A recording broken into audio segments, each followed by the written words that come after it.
Hello, and welcome to another episode of The End of the Search. This one I call it Rest in the I Don't Know Mind. It's based on a comment somebody made, and I just elaborate a bit on it in writing. So I'll share it with you, and let's see if I just say something else. And the comment was, I believe that conditioning creates deep habitual identification with the imagined self, and that is unconscious, subconscious, and semi-conscious. Samskaras and vasanas, they are sometimes called. So even if we try to drop the self-concept, the story and the resistance and dissatisfaction momentarily, the program is still running in the system, and the unconscious conditioning prevents awakening to what is present in the eternal now. And it prevents remaining present in the now as well. I think your teaching is powerful, Nick. No shift yet here, but that is because I have a suboptimal psychology and a persistent conditioning that seems to be awakening resistant. Cheers.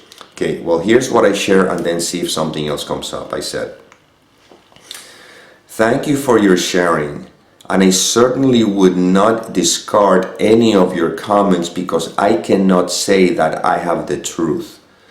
The only thing I would share, if I may, is I would drop ideas and concepts such as unconscious, subconscious, and semi-conscious, because that keeps adding concepts which pertain only to the seeming individual. If instead I keep seeing life as it unfolds, not adding ideas as to why I behave the way I do, I may notice how some of all that conditioning drops without even realizing it. And if for some reason the conditioning does not drop, it is seen differently in a way that is no longer a distraction to the fact that I am. It would be as if someone in prison thinks that when he or she gets out of prison, he or she is going to be happy. Then, instead of trying to solve the issue with the mind's justification, the person says, begin quote, you know, I am going to be present with what is, and that is all. The truth is, I know nothing. End of quote. Then, without the person realizing it, they feel happy even when still in prison. And although he or she cannot tell when the shift happened, he or she experiences the consequence of that shift. Again, I would not add concepts and ideas such as, unquote, but that is because I have a suboptimal psychology and a persistent conditioning that seems to be awakening resistant, end of quote. Because how do you know that is true? And also, that puts awakening, which is another concept, as a future event, overlooking what right now is. And what is has nothing to do with conditioning or with the me. It simply is. One last observation to keep in mind. I would avoid any ideas of what awakening is, because if you feel that awakening or enlightenment is going to feel in a particular way, that is a carrot that the mind throws, which will keep you chasing it for the rest of your life. And that chase is then reinforced with beliefs such as, I have a suboptimal psychology and a persistent conditioning. I rather rest in the I don't know mind and see life unfolding. Right now, for me, is writing these words, and for you, reading them. What happens next, we'll see. It's very interesting because the simplicity of what is, which is overshadowed by all the thoughts and all the belief we have about everything that we can come up with. Life right now is.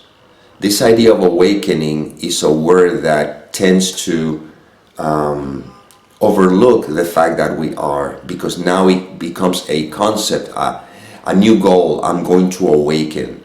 You see, but the idea of awakening from that perspective assume that there's a me who's going to awaken. It's like if you're sleeping and you're dreaming. In the dream, nothing is happening. It's a projection, it's a play of images. But if the mind is identified with the character in the dream and feeds it with the belief, I am going to awaken, now the character in the dream can never awaken because the character in the dream is not there. You see? This is something that the conceptual mind cannot grasp. It cannot get. What do you mean I'm not here? We don't have to go there. We don't have to make it complicated. The fact is I am. Not about talking about subconscious, semi-conscious, or I don't need to talk about any of that. I don't need to think about, well, this is the reason why I cannot awake, because who would be the one saying that? Right now, all that there is what is. Isn't it? Right now, you cannot say that you are not. You simply are. This is beingness. What happens is the conceptual mind have ideas of how should I feel, how things should be, how life should be, all pertaining to the seeming character. But the fact is, whether we like it or not, is that life is unfolding as it will without our permission. You see? The difference is when the mind is identified with the thought I, this individual, and with all these concepts of how it should be or whatever, is in resistance to what is, consequently experience suffering. Because only believing in the seeming individual is the cause of all suffering. Without that belief, there's no suffering. All that there is what is. And life unfolds, and you sort of like become the observer, the witness, so to speak, rather than the victim or the protagonist.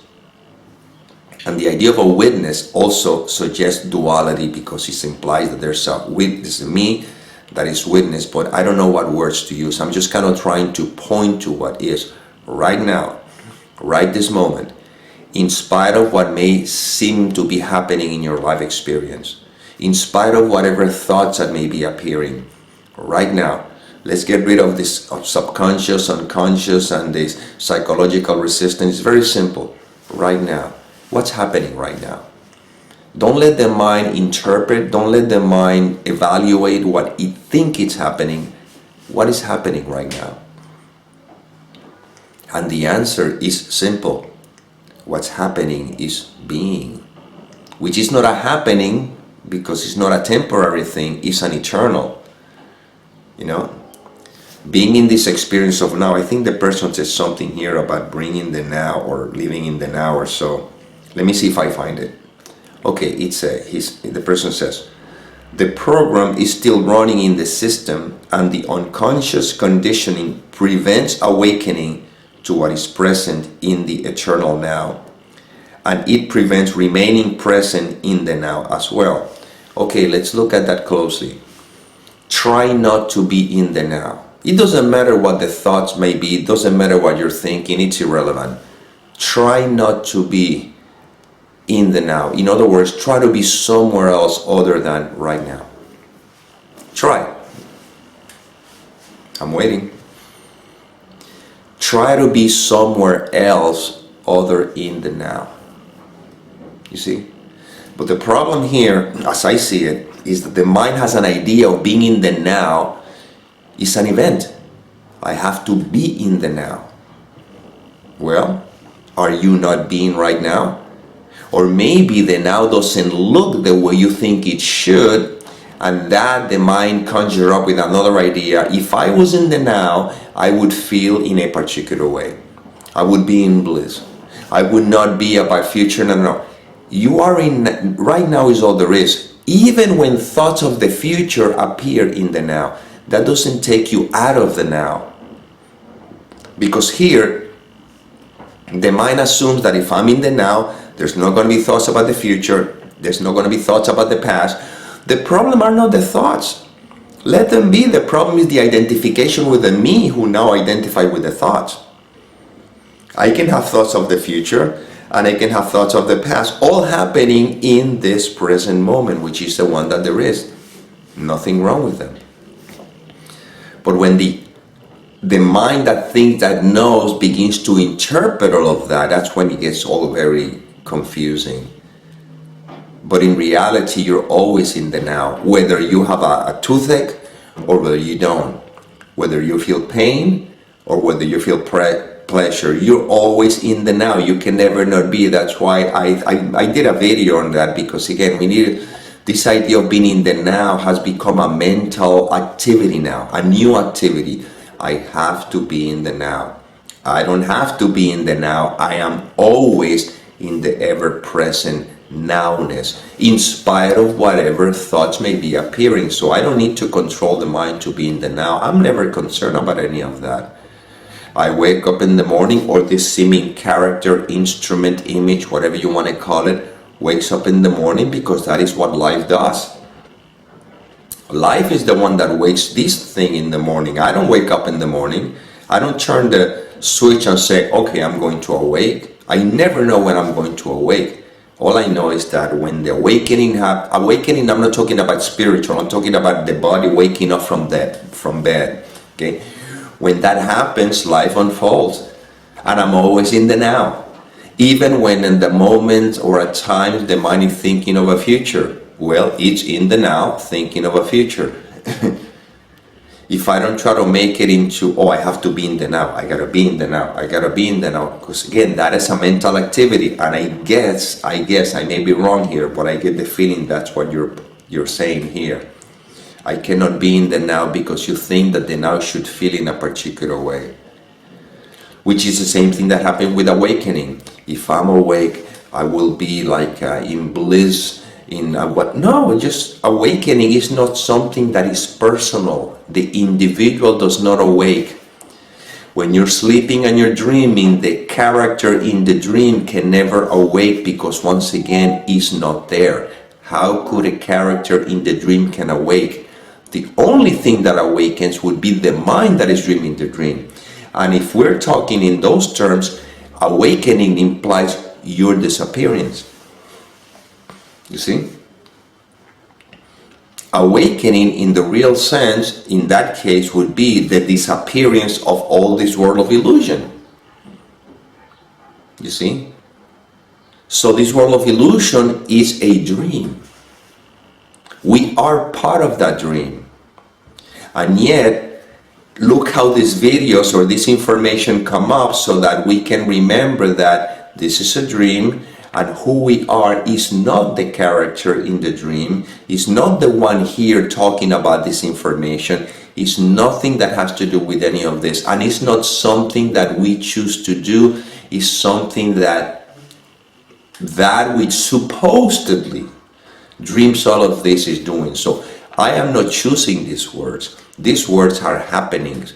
I am not choosing. I don't have the free choice to make decisions, even though I think I might, but in truth I don't. And if you have any questions about it, watch the video, which is called Do We Have Free Will? I have the link on the description below. Check out that video. I dedicate the whole video just to that, so you can see that in the end, I don't even have the choice to make these videos. I don't even have the choice to do anything. Interestingly enough, when there's a recognition, the realization of the fact that I am, this seems to be happening, and yet has no effect on the fact that I am. And we're pointing here to the I am. This is what the videos are pointing to. I don't talk about awakening. I don't talk about conscious, subconscious, superconscious. I don't talk about psychological resistance. No, it's very simple.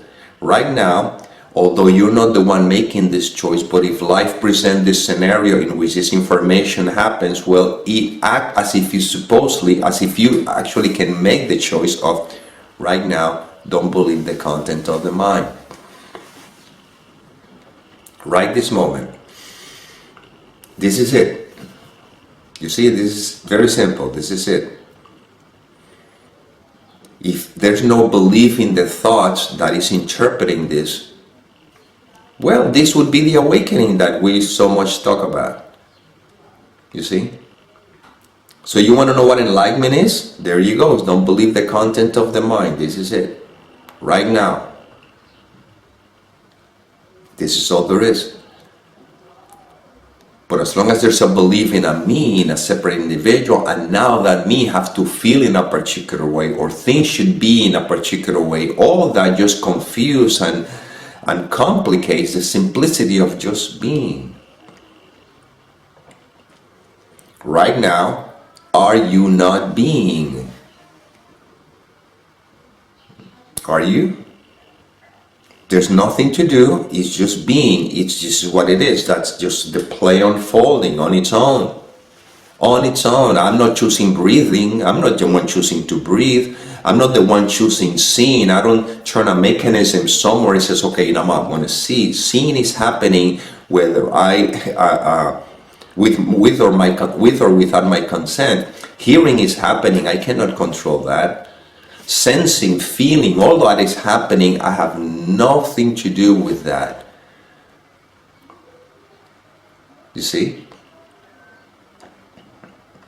And the feelings will be whatever I'm supposed to feel, and the sensations will be whatever I'm supposed to feel, and the thoughts will be whatever appear, and the hearing is going to be whatever shows up, but I am. And we're pointing to the fact that I am. And you are being all the time. You cannot not be. Try not to be. Come on, give it a shot. Right now, try not to be. Get rid of all these concepts that you have over subconscious, superconscious, and what awakening is. Get rid of all of that, and what remains? I see the mind is trying to conjure up with what remains. But no, even that. I'm pointing to what remains with or without your permission. You see? It's just that when the belief, strong belief, I'm a separate individual and that has not been investigated, then it's everything has to do with me. But right now, I am. Are you not being? You are being right now. This is it. This is it. Nothing to do with the mind. Thoughts appear and they disappear. Sensations appear, sensations disappear. Feelings, appearances, all appear and disappears. Everything seems to appear and disappear in me. They cannot appear and disappear somewhere else other than me. Not me person. Me as wholeness. When you're sleeping and you're dreaming, can anything appear outside of the dream? Or should say outside of the mind that is dreaming the dream? Like if there's a mind who's dreaming this dream, but there's other things that are appearing somewhere else outside of the mind that is dreaming the dream? No, everything appears in the mind that is dreaming the dream. Well, the mind is the only thing that is true, and everything in the dream is false. Well, right now, everything, not a conversation, but these words, this appearance, this image, this writing, everything seems to be appearing in what I am. And what I am is what you are. You, me, all of it is the I am. So it's not like Nick, I am, and you, I am. No. I am is, and in the I am is where it seems as though appears a you and a me that is commenting, and a you that seems to be making a comment. But all of it, everything that is perceived is an appearance in the I am. And these videos are pointing to the I am. And the I am has no conscious or subconscious or semi-conscious or any conscious. What I am simply is. Doesn't have a psychological profile, doesn't have anything. It's not trying to awaken, it's not trying to sleep, it's not trying to do anything. It simply is. It's the background, it's the space like it's in which everything seems to appear and disappear. And you are that. We're pointing to that. This is not conceptual, the mind cannot grasp it, but you cannot deny it. You don't know who you are and you don't know what you are, but you cannot deny the fact that you are. That are-ness, that isness, that being, which is permanent, ever present, when it's not overshadowed or covered up by thoughts, by ideas, subconscious, superconscious, semi-conscious, my awakening, I want to, it doesn't, when it's not covered up by any of that, that is what remains always, in spite of all these concepts appearing or seeming to appear in it. You are. This is why there's nothing to do. Just simply be. And you're being right now. They have been overlooked by the thoughts, by the ideas, by the beliefs or whatever, which are thoughts, by the way. But the fact is that I am. The fact is that being. This is it. This is all there is. And there's nothing else to say. That's why it says, I am that, you are that, all this is that, everything perceivable is that, and that is all there is. And well, this is inspiration that came through. I hope it served. And as always, may peace permeate the mind so that love can become evident.